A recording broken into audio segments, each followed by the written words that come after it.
Start recording. Sige, sir. Okay, start na. Start na po. Sige po, pwede na. Okay. Okay, good afternoon. Good afternoon, participants. My topic for this afternoon is about smart packaging. We called it smart because it is leveled up technology in terms of in compare with the traditional packaging of our food products. Okay, by the way, I will introduce myself, and I am Angel Basbasan Jr. My ethnicity is from the northern part of the Philippines. That's why meron po akong medyo kakaibang intonation. That's the way it is. And I am a Science Research Specialist 2 of the Packaging Technology Division of ITDI DOST. Right now, andito po ako sa Bangkok, Thailand for my PhD for packaging technology. So I will introduce to you the basic concept of smart packaging. But before that, we have this disclaimer na all products or all pictures of products used in this presentation are only for the purpose of giving examples. Wala po kaming intention to promote or to discredit the product or the company. Ang purpose lang po nito is for you, my participants, to visualize kung ano po yung dinidiscuss natin ngayon. Kasi mas madali ho nating maintindihan kapag nakikita natin yung picture. Okay? Nung tinignan ko po yung program natin ngayong araw is before po ako mag-discuss sa inyo ng smart packaging, diniscuss nila sa inyo yung fundamentals of packaging. So, I hope na nag-gets po ninyo yung basic functions ng packaging. That is of course, number one, there is to contain your product, your packaging to serve as protection for your product and protection para po sa environment. And packaging, which is a communication tool para maintindihan ng market kung ano ang tungkol sa inyong product. Kasi alam naman natin na yung product natin, packaged product, hindi siya nagsasalita ng pusa. So through the words or graphics or pictures na nasa label po ng ating packaging, this serves as a communicating tool in order for the market or the consumer to understand what your product is. And the fourth one is to give convenience for you, or give convenience for the consumer about your product. So, bakit to napaka-importante ang packaging? So, number one, as a containment, hindi po mag-move ang product kapag wala siyang packaging. Just imagine kung ang yung product is powder, for example, it's very impossible na pupunta ang inyong powder product from your place going to Manila, for example. And lahat po ng anything outside the package of your product is an enemy of your product. So, ibig sabihin po niyan, mag-focus po siya ng deterioration sa inyong product. So, nandyan si oxygen, nandyan si moisture, nandyan si microorganisms, and also the tao. Tayo po. Tao, can be considered as an enemy of our food products. So that's why nandyan si packaging to protect the product, to protect the quality parameters na pinagmamalaki ng product natin. Okay?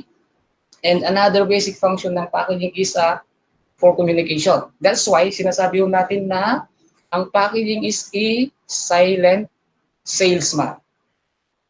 The packaging itself doesn't talk, but then it can convey information. sa market, information sa potential buyer, kung ano po ang meron sa ating product. And the last basic function ng packaging is to provide convenience. Ito po yung mga, para mas ma-picture nyo po yung convenience na ibibigay ng packaging, ito po yung mga easy to open can, na dati wala naman siya, na kailangan natin ng kutsilyo, kailangan natin ng can opener, kailangan natin ng strength para mabuksan ang lata. But then, through innovation of packaging, dahil na rin sa requirement ng market, requirement ng consumer, nagkaroon tayo ng easy open cans. So, nandiyan yung mga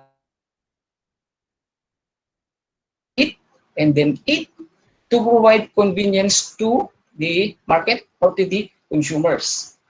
But then, ang isa sa mga challenges na encounter ng packaging is paiba-iba ho yung requirements ng ating market. May mga requirement ho ang ating mga consumers. Lahat po tayo is consumers, and every group of consumers may kanya-kanyang requirement yan. So that's why, kung ano yung requirement ng consumer o ng market, na ibibigay ng packaging through innovation. So in terms of product globalization, dahil sa, sabi nga nila, okay, liit ng mundo, nagiging yung trend ng market ng isang product is madali na siyang dalhin sa ibang lugar.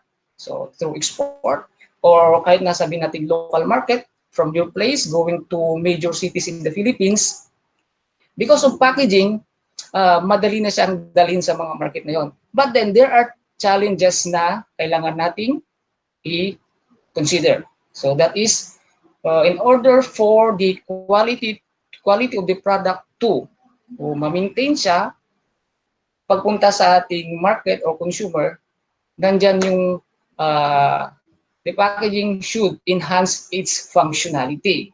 So hindi lang siya just a container, hindi lang siya just a label kung saan sinasabi doon ang expiration date, halimbawa, sinasabi doon ang address ng manufacturer, but then there is a higher level of communication na naibibigay ng smart packaging. So wag natin kalimutan na ating topic ngayon is about smart packaging. So nasabi ko po kanina na paiba-iba yung requirement ng consumers. And every group of consumers may kanya-kanyang requirement po yan. For example, sa panahon ngayon, panahon ng mga millennials. Millennials, taas kamay po yung mga millennials. According to Google, ang mga first batch ng millennials ay yung mga pinanganak daw noong 1981. So ako po, pinanganak ako noong 1981, so considered pa rin ako na isang millennials. Ano yung significance ng millennials sa market? Kasi po, sila po yung may mataas na purchasing power ngayon. Sila po yung may trabaho. So of course, they earn salary, they earn income, they have their money, they have the purchasing power, but then ano po yung kanilang requirements sa isang product? And according to Google also, yung characteristic ng millennials is gusto nila yung mga instant. Nandiyan yung instant coffee mix. So, nagsilabasan yung different brands of coffee mix. Nandiyan yung instant pancit canton. So, nagsilabasan ng iba't ibang brands ng pancit canton. Nandiyan ang easy to eat, na ipapainit mo lang. So, ready to eat na siya. And all of that can be catered by smart packaging to ensure the quality of the product and the safety ng nagko-consume. Okay? So, isa ho sa napaka-importanting na ibibigay ng smart packaging is tracking and traceability or track and trace. I hope na alam mo natin kung ano ang difference ng track and trace. A little bit confusing itong track and trace, but then I think yung mga misis ho ng tahanan, they know the difference of track and trace. Okay? Yung mga example ko po ito is yung mga misis ng tahanan, magaling ho silang mag-trace kung saan nang galing si Mister. Okay? And then, they can track it also kung saan pupunta si Mister sa susunod na mga araw. So, if i-connect ko natin yan sa smart packaging, through smart packaging, we can trace the history of the product. So, example po dyan, matitrace po natin kung ano yung temperature fluctuation na nangyari sa isang product, lalong-lalo na po kapag yung product is temperature sensitive. So, that is trace. We can trace back the history, condition history of the product, and we can track kung saan papunta yung product natin, kung nakapunta nga ba siya dun sa market na ini-aim po natin. Okay? So, kung halimbawa po para mas ma-grasp po natin kung ano yung concept ng smart packaging, pag halimbawa tayo po ay kumakain, pag bumili tayo ng pre-packaged food sa market, nakapack po siya of course, and then ano po yung assurance natin na yung binibili natin na product is nandun pa rin yung quality niya.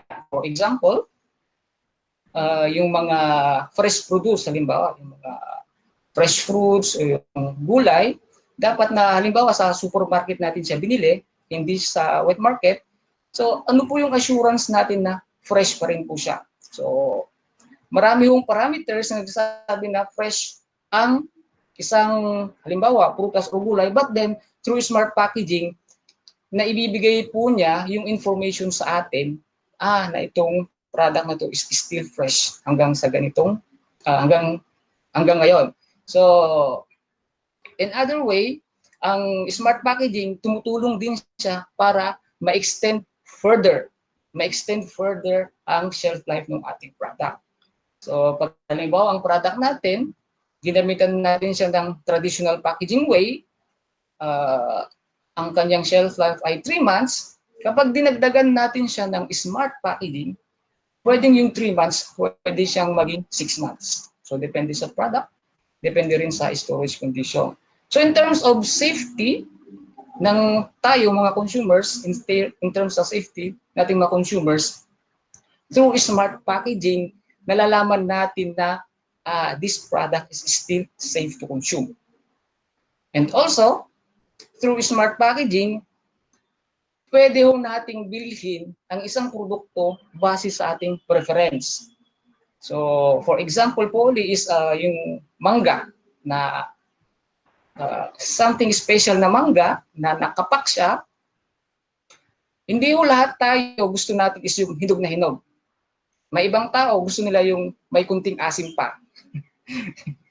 So, yung mga, yun. So, through smart packaging, malalaman natin kung alin dito ang mangga na hinog na, alin dito ang medyo may asim pa. So, but then ano ba yung example ng smart packaging na kanina pa ho natin binabanggit para at least ma-picture natin kung ano yun. To give you, ayun, define ho pala muna natin ang smart packaging. So, according to definition, smart packaging is a collective term used to group emerging packaging technologies, okay, that interact or may interaction with the consumer and or the product. A little bit technical pa siya.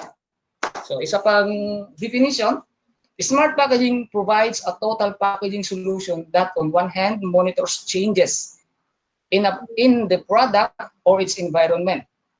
Kung nakikita nyo sa definition natin, naka-highlight po ang intelligent at saka active packaging. Intelligent and active packaging, ito po yung dalawang category ng smart packaging. So, smart packaging, there are two main categories, well-known na ginagamit na siya ng market. So, sa under active packaging, it interacts with the product. Medyo hindi pa natin napipicture. Ano ba itong bagay na to na nag-interact sa product? Okay? Another definition ng active packaging, it affects the internal environment of the product. So halimbawa, ang isang package,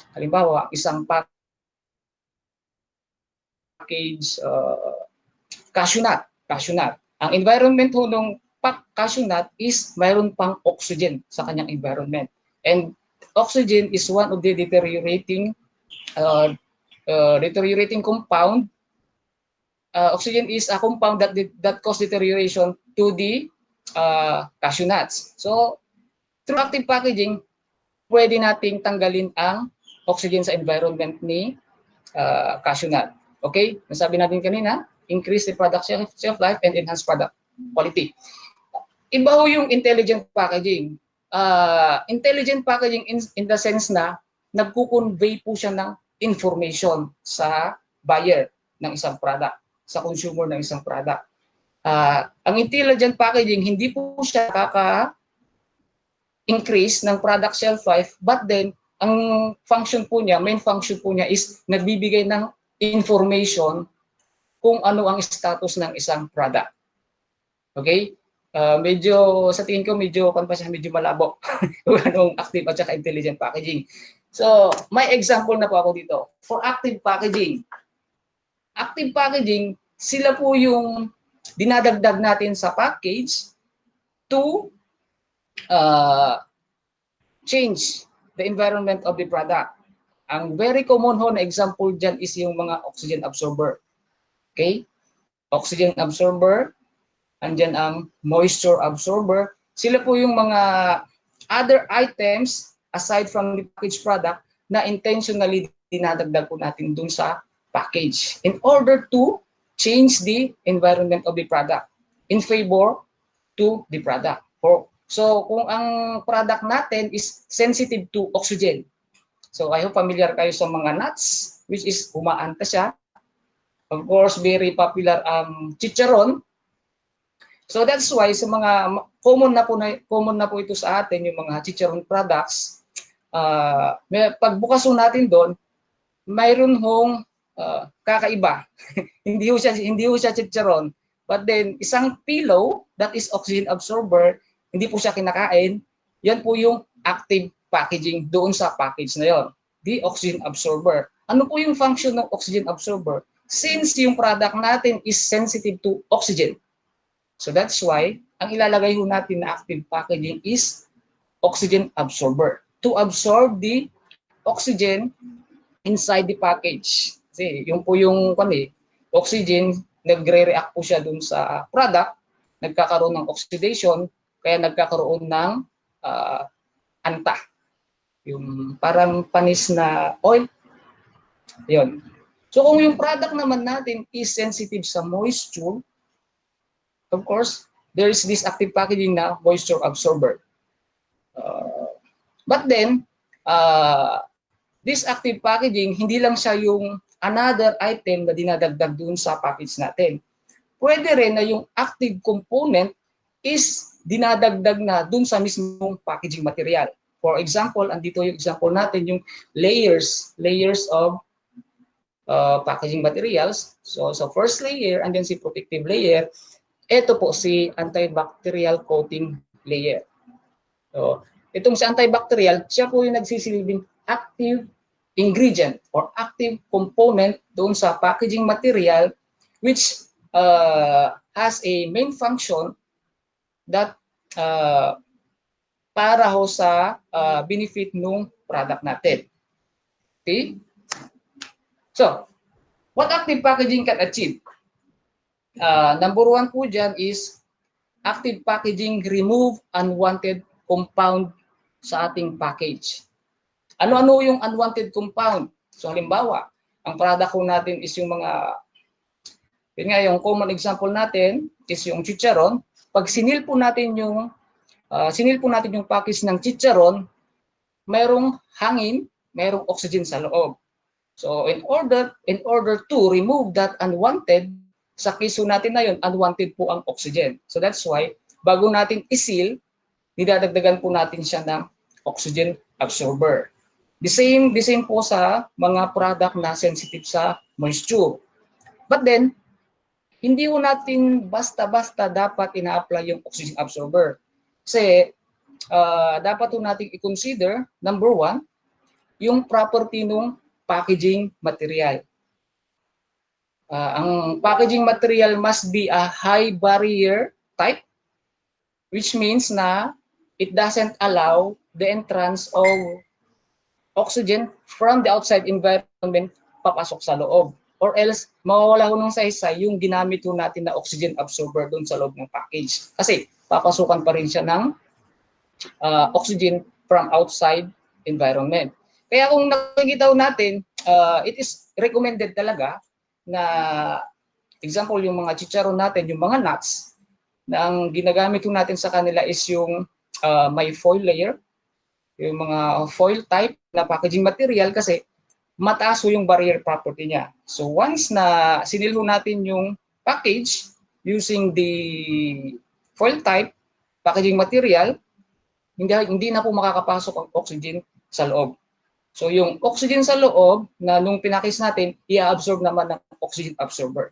So in that case, na-eliminate yung oxygen na nag-cause ng deterioration, specifically rancidity sa product. So that's one of the function of active packaging, to remove unwanted compounds. Ano naman ho itong ethylene gas? Itong ethylene gas, siya po yung natural gas, hindi po siya utot. Ang ethylene gas, natural gas na ini-emit ng fruits or vegetable. Yan po. So, familiar po tayo dun sa mga nakapak na mga vegetable salad, halimbawa, yung mga ready-to-eat na fruits or vegetable slices, nag-iimit pa rin sila ng ethylene gas. Or yung mga whole, yung mga buong prutas na nakapak siya, nagpro-produce siya ng ethylene gas. Eh bakit unwanted ho yung ethylene gas sa product na to? Kasi yung ethylene gas, yung ethylene po, siya yung nag-cause ng ripening. Pinapabilis niya po yung ripening process ng isang fresh produce ng fruits, for example. So that's why nandyan po ang ethylene gas to absorb, ethylene gas absorber to remove the unwanted compound, in this case, ethylene gas sa isang package. Kung nakita ho natin, familiar ho tayo sa broccoli, it is recommended for a broccoli na nakalagay sa isang corrugated box na dapat meron siyang ethylene gas absorber para i-absorb niya yung ethylene gas na ini-emit, na binubuga o nilalabas ng broccoli. So,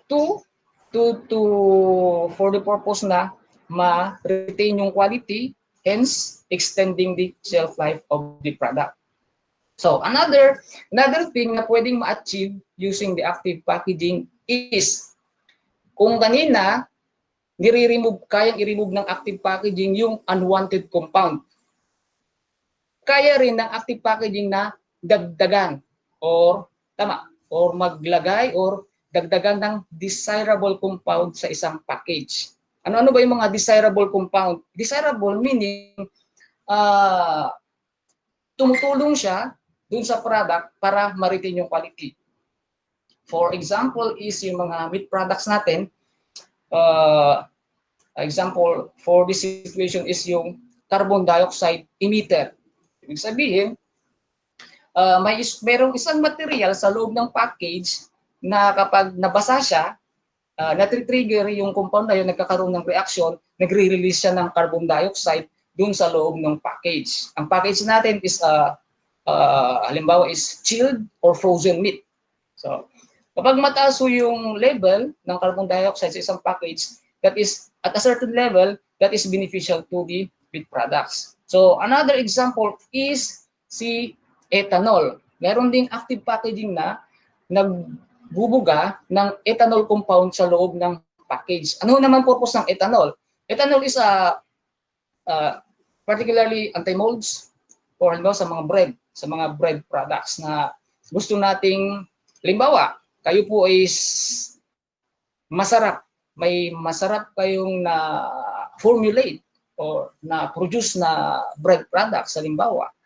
Tapos gusto ninyong ibenta, hindi lang sa place ninyo, but to other places, other cities. Gusto ninyong extend ang kanyang shelf life, pwede natin siyang gamitin ng active packaging na ethanol emitter. Okay? So, same thing sa itong si mold growth. Katulad ng diniscuss ko sa inyo kanina na dahil sa innovation sa paggawa ng mga packaging materials, particularly sa mga packaging films, dito po sa amin, dito sa amin, dito sa Casit Sart University, nung nakita ko po yung mga studies ng mga classmate ko na masteral or PhD, mostly sa kanila is nagde-develop ng film na may kung ano-anong active component or active ingredient na dinadagdag dun sa raw mat para makagawa ng stick film. Ang purpose po nun is as a antimicrobial film. So, nandyan, pwede siya antibacterial or anti-mold. So, that is another example of active packaging. Another one is through active packaging, pwede hong mapalitan or change the product temperature. Okay, anyway, ipapakita sa inyo yung example mamaya. Okay, application. Ayan, na-discuss ko na pala kanina yung application. So, ito po yung picture nung ethylene absorber. So, example is banana, fresh banana. During the first day, ito, merong ethylene absorber dito. Of course, nakapak siya. Nakapak ang banana samples natin. Kinumpara siya dun sa same variety of banana without the treatment of active packaging. So, 1 week after, ito na po yung result. Itong si with active packaging, maganda pa rin yung itsura niya. Itong si without treatment of active packaging, overripe na siya. Sobra-sobra na sa pagkahinog. So, ibig sabihin, effective ang ethylene absorber na ginamit dun sa ating banana. But mind you po na itong si ethylene absorber, pwede ho kasing mangyari na baka kulang or baka sobra yung in-apply natin na ethylene absorber sa isang package. That is why, though this compound really absorbs ethylene, but then yung optimum condition of the package kailangan muna nating i-determine. Yung isang pack ng ethylene absorber, kailangan nating malaman ano ba yung capacity, absorbing capacity niya. Kailangan din nating malaman kung gaano po kataas o gaano karami yung ini-emit na ethylene gas ng isang product para ma-attain natin yung optimum condition. Okay, the same thing sa ating halimbawa. This one is I think this one is oxygen absorber na in-apply sa isang bread product, bakery product, oxygen absorber. Before natin i-apply ang oxygen absorber doon sa ating product, kailangan din natin i-determine yung characteristic ng product. Okay? Is it practical or kailangan ba talaga na dagdagan natin ng oxygen absorber yung package sa ganitong product? So dapat alam mo natin yan. Sensitive ba yung product natin sa oxygen? So at least dahil sa tayo po yung gumagawa ng product natin, tayo po yung mas nakakaalam kung ano yung characteristic ng product natin. So mas alam mo natin kung gaano or ano yung mode of deterioration niya. So share ko po yung experience ko doon sa office na halimbawa may walk-in client kami na asking for packaging intervention para ma-extend po yung shelf life ng products nila. Ito po yung gustong-gusto ng mga most clients, walk-in clients na paano extend ang shelf life ng product nila. And then, pag yun yung tanong nila, tatanungin din po namin sila about their product. Siyempre, product nila, sila yung mas nakakaalam.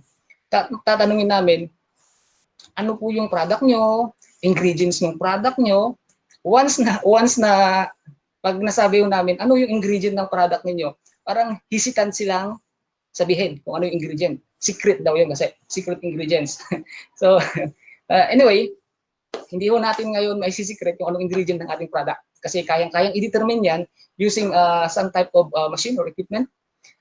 Anyway, kailangan ho nating malaman kung ano yung characteristic ng product natin para alam ho namin kung ano yung aming mai-provide na intervention, kung ano yung appropriate na packaging technology na pwede naming ibigay sa client. So pag halimbawa po na kapag tapos na itong si COVID-19 pandemic, and then we are free to travel anywhere we want. Pag halimbawa napadpad po kayo sa office namin sa Bigutan, and then you ask someone, technical person, kapag halimbawa tinanong namin kayo kung ano po yung ingredient ng product ninyo, hindi po siya secret.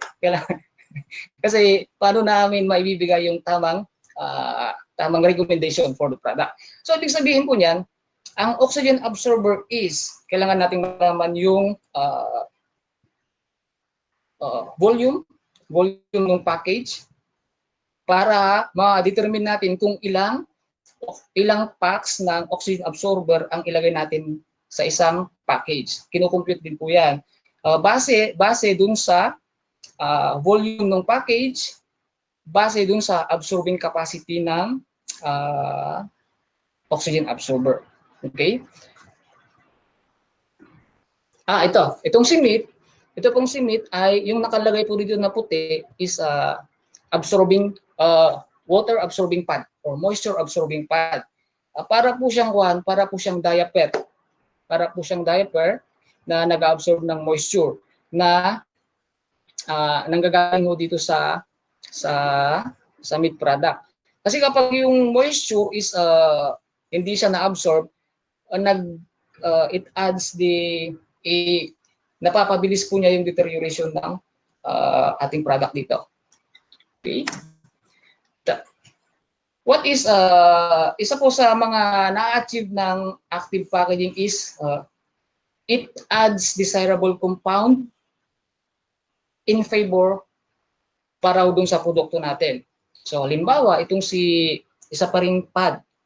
I think this type of packaging presentation is not yet common sa atin diyan sa Pilipinas. But then ito po is common na siya dito sa Bangkok kasi lagi ko siya nakita sa 7-Eleven, sa supermarket. Ano po yung purpose nitong pad na to? This is a moisture activated na active packaging na kapag siya ay nalagyan ng tubig, nagre-react siya dun sa compound and then carbon dioxide is released. So as I discussed kanina, at a certain level, beneficial po yung high amount of carbon dioxide sa loob ng package. Okay? Okay. Antimicrobial films na during the manufacture of a certain type of packaging film, intentionally nagdadagdag sila ng ingredient para, for example, para maging antibacterial or yung ethylene absorber, pwede yun nilang idagdag dun sa film. Kaya nagkakaroon tayo ng zeolite coated plastic film na ginagamit natin siya sa modified atmosphere packaging ng isang fresh fruits or vegetable. Okay? Okay. So that is all about the active packaging na a little bit common sa atin. Ito po yung isa pang type ng active packaging na sinabi natin kanina na it controls the temperature of the product. So nandyan si self-heating. Self-heating meaning hindi na natin siya kailangan na iluto, but then the package itself is nandun na po yung mechanism para uminit yung product. So may video po kami dito. Example, ito.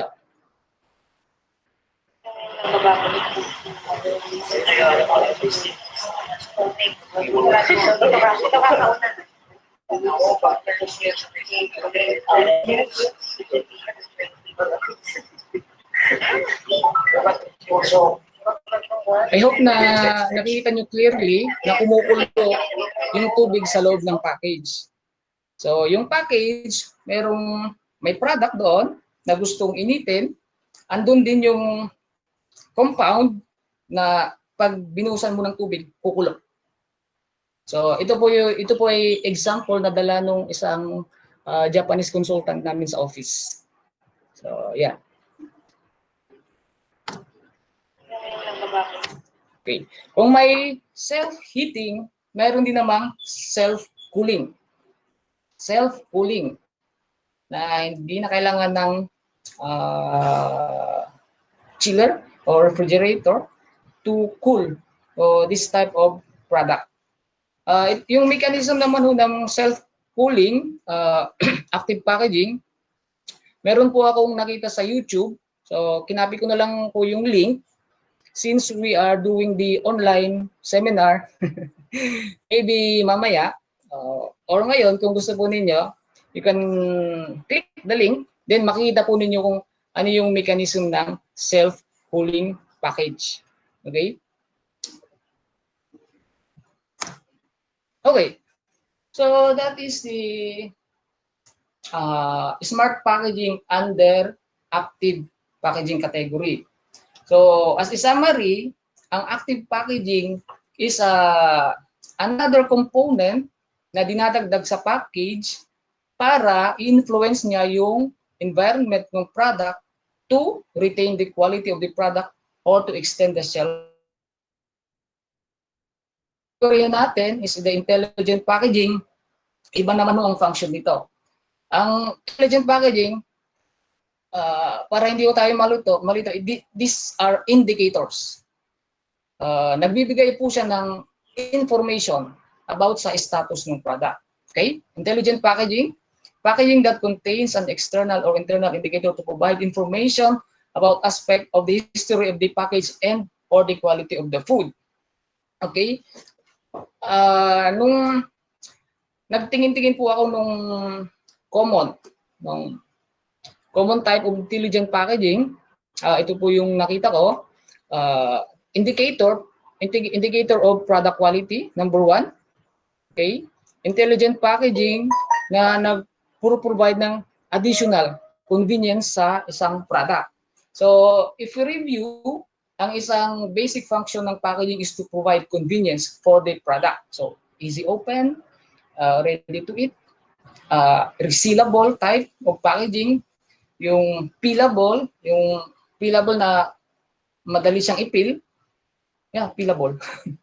Example dyan is yung Jelly Ace na dati ang hirap-hirap buksan, ngayon is mabilis na siya. That is convenience na ibibigay ng packaging. But then, the intelligent packaging provide additional convenience for a certain product.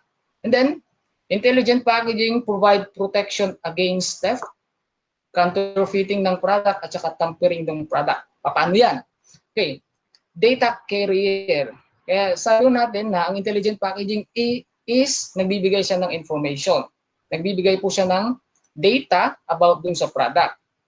Kung napansin po ninyo kanina, dito sa slides natin, meron po diyang nakalagay sa upper left na QR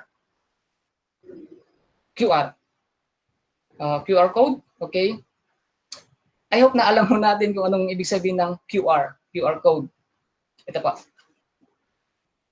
QR is a quick response.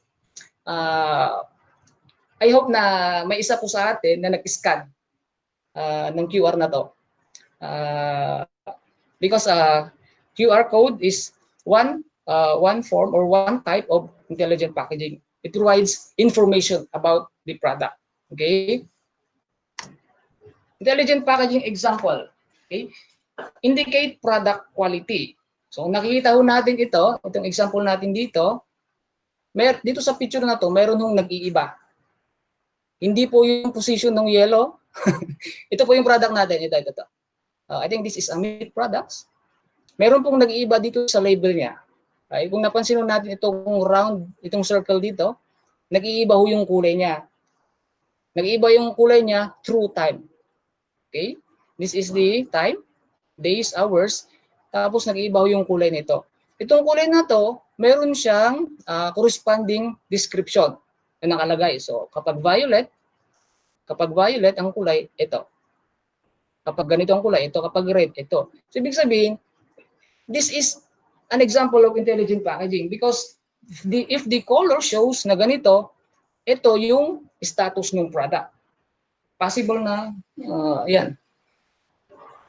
Yan, nakalagay siya. Readable naman po.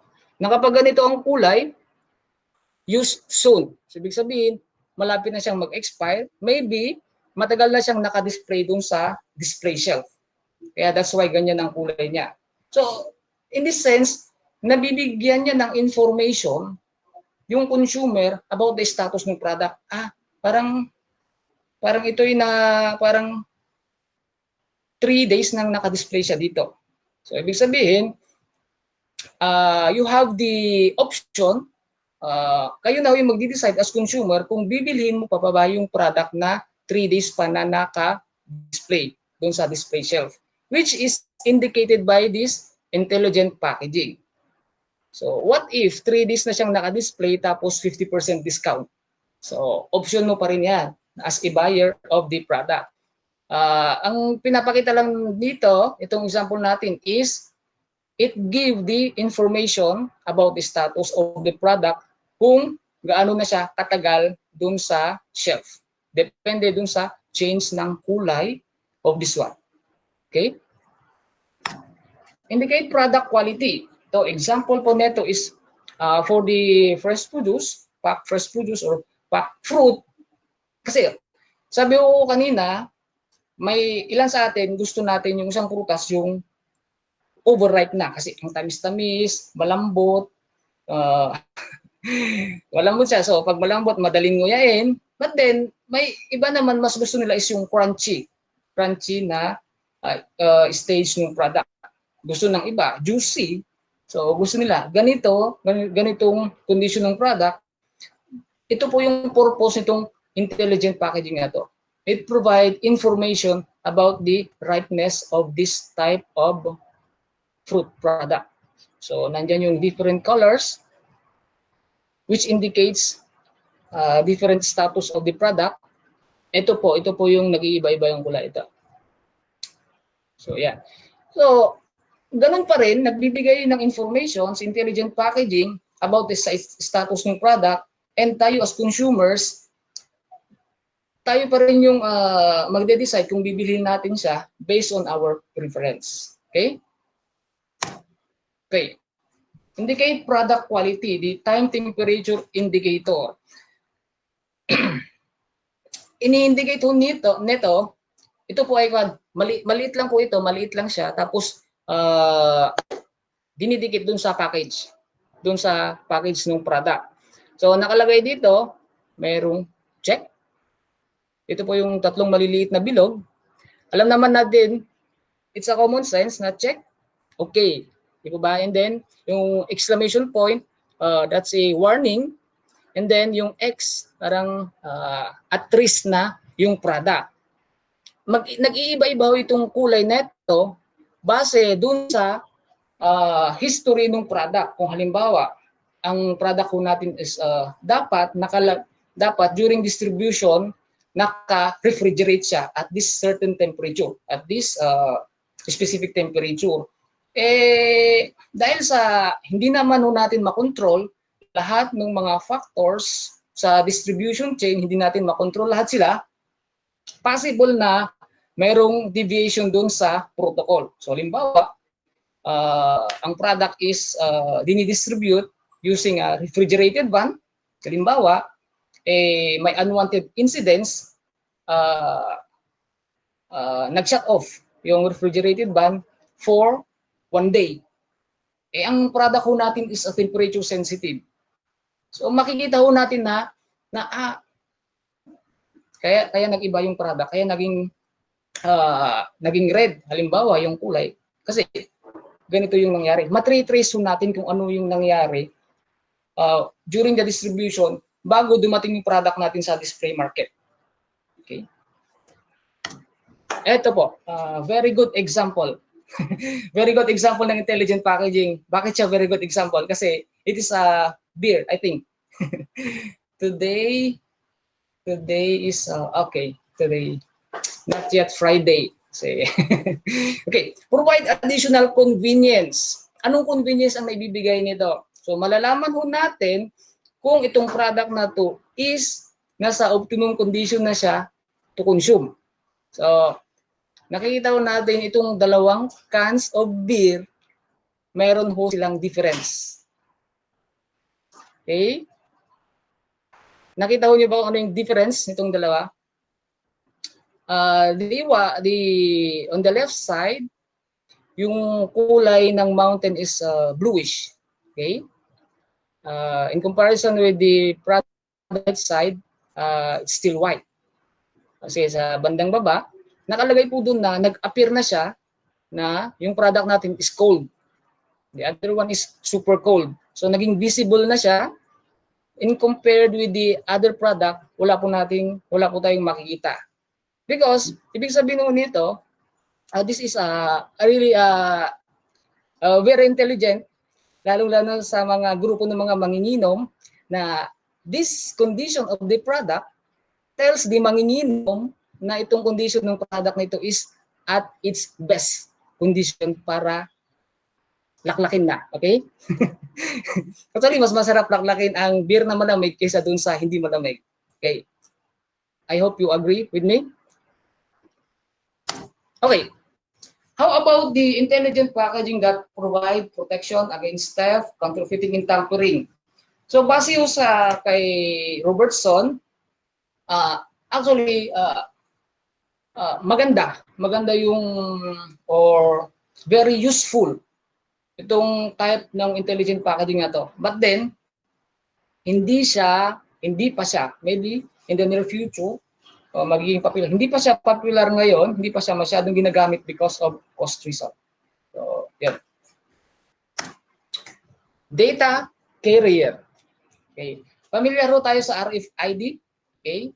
So kanina, sinabi ko na po yung si ating QR code na nasa lahat ho ng slides natin. And sana po may isa sa atin na nag-scan ng code. Kasi pag in-scan natin yung QR, quick response, of course, gamit natin yung smartphone natin. Scan using the smartphone, not scan using the printer. Magkaiba po 'yon. Okay? Kapag in-scan natin siya gamit ang ating smartphone at kapag tayo online, magda-direct po siya dun sa link na magbibigay ng information tungkol sa isang bagay na nakuha natin dito sa QR code. So kung in-scan po ninyo yan, alam niyo na po kung saan siya pupunta na link. Pupunta po siya sa Facebook page ko po. Ay, hindi po. Okay? Just try it kung anong site mapupunta itong QR code natin. So ibig sabihin, may mga information ho na provide itong intelligent packaging under the data carrier tungkol sa product. Usually, nilalagay ho ito dun sa ating tertiary packaging. Tertiary or transport packaging. I think na-discuss din po yan prior po din sa aking time slot. Okay? So, it carries additional information about sa product, maybe the manufacturer of the product, saan nag-originate ang product, halimbawa, kung saang farm, nanggaling ang isang product, pwede po siya dun sa QR. Okay? A little bit complicated, itong si RFID, na pwedeng gamitin natin siya sa ating supply chain. I think hindi ko masyadong i-discuss itong si RFID because as of now, I do believe na practically hindi pa po siya applicable sa atin. But then in the near future, actually this is very useful para for the track and trace ng ating product along the supply chain or the distribution chain ng ating product. But then example dito, yung nakita ko po sa Google is this one. This is a barcode na this is a This is intelligent packaging type. This one is active packaging type. Na kapag ito ay ginagamit siya sa cold chain, ibig sabihin kapag cold chain ang is temperature sensitive. Dapat ma-maintain siya at a certain temperature throughout the supply chain para hindi po ma-deteriorate ang quality. Base dun sa website, andyan ho yung website, pwede natin siyang i-click, na kapag ang cold chain ay broken, halimbawa, unwanted incidents, halimbawa, so nag-malfunction yung si reefer bath, halimbawa, or nag-malfunction, halimbawa, yung cold storage, this area, nawawala siya. So, ibig sabihin, yung last digit ng ating barcode is unreadable. Unreadable na siya. Ibig sabihin, it indicates na nagkaroon ng unwanted incidents along the cold chain. But then, let's not go into details about this group of intelligent packaging, the data carrier, which is the RFID. Kasi yun nga po, hindi pa siya, I think hindi pa siya ganoon ka-applicable sa status natin ngayon. But then, for example, na if you really want to know more on this RFID, intelligent packaging, RFID, yan, ito po yung gamit ng ating QR code. Kung paano, i-scan nyo po yung QR code para malaman nyo po kung saan kayo dadalhin ng QR code. Inuulit ko po, dadalhin kayo niyan sa aking Facebook page. Okay? Okay. That's the basic or introduction part of smart packaging. To review, smart packaging, basically, there are two categories, the active packaging and the intelligent packaging. Ang active packaging, it helps to retain the quality of the product and it can extend the shelf life of the product. Ang intelligent packaging naman, it provides information. It conveys information to the potential buyer of this particular product. Okay? So, as a conclusion, smart packaging is really helpful sa ating product. Okay?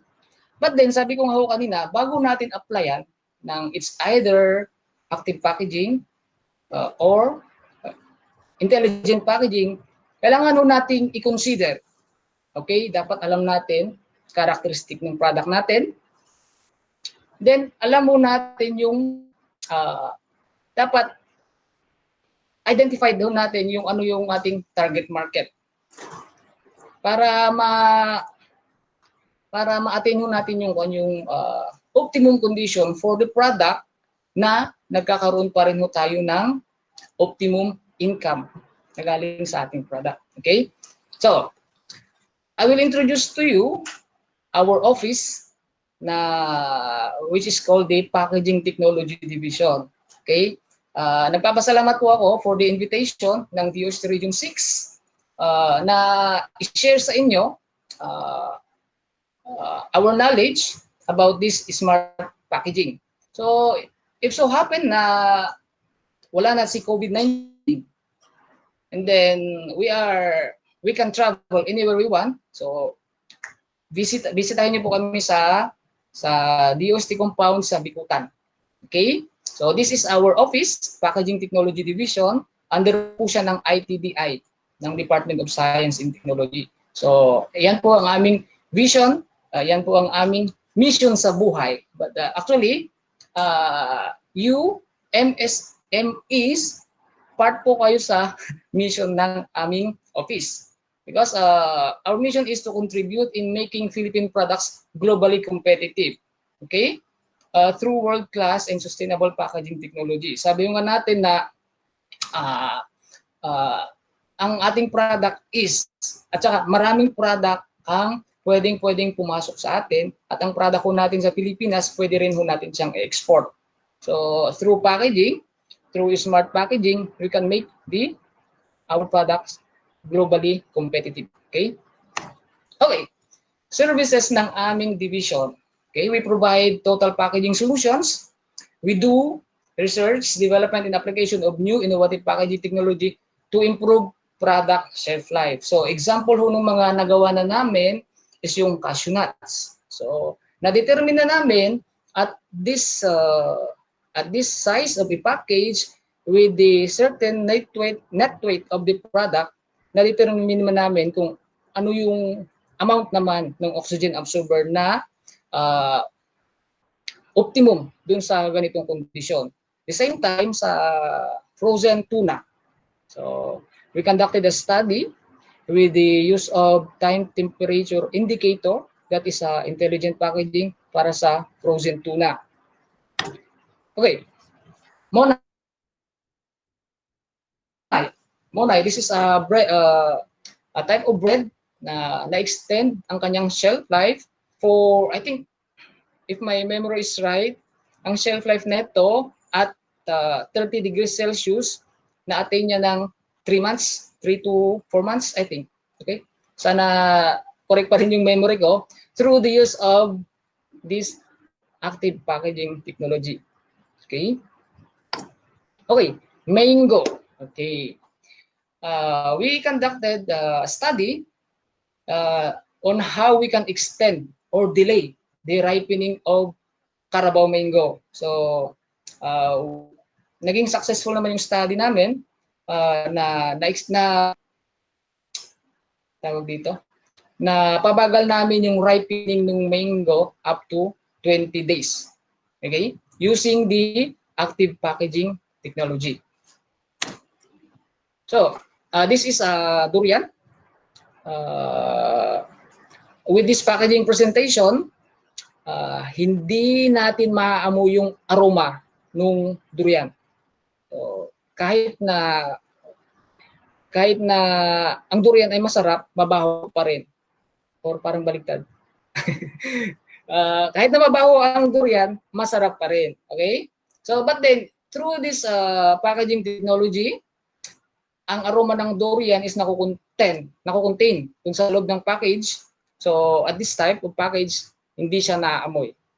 So, sa mga sensitive sa amoy ng durian, na pagkasarap-sarap ng durian, ayaw nila ng amoy ng durian. Through this packaging technology, hindi nyo maamoy. Okay? Okay. Iba sa ilan lang sa mga example na na-develop namin